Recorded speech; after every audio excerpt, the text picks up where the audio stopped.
A flying car, George Jetson would be proud.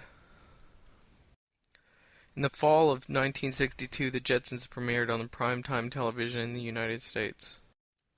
For those who remember the show, you may be surprised to learn that the show only ran until the spring of 1963.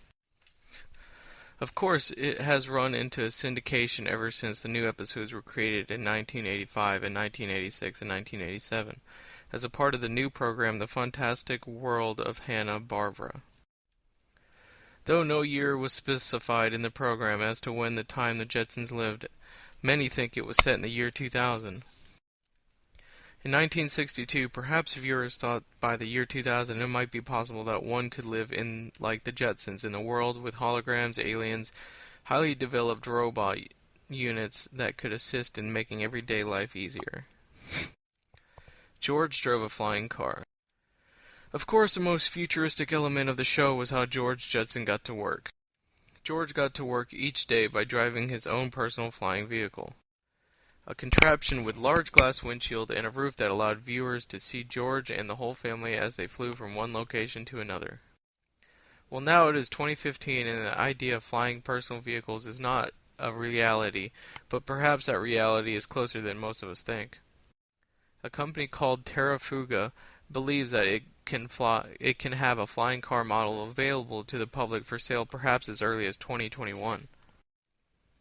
They are calling it the TFX, and it will be a 4-seat flying car that can take off and land vertically, with the ability to reach speeds of over 200 miles an hour. It is powered by two 600 horsepower engines, which are connected to folding propellers that extend off each side of the vehicle. There is a flying car competition. The Terrafuga company also has some competition.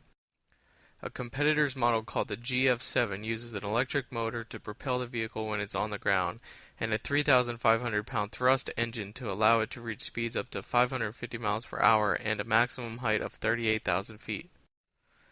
There is also a PAL-V, which has three-wheel design combined with more conventional helicopter function and is able to reach speeds in excess of 100 miles an hour when airborne. And finally, there is the Slovakian Aeromobile 2.5, a flying vehicle that has already made successful test flights and which can also reach speeds above 100 miles an hour in flight. As depicted in the Jetsons, a flying car was not able to become a reality by the year 2000, but we may soon be looking up in the sky and seeing our neighbors winging their way to work just like George did.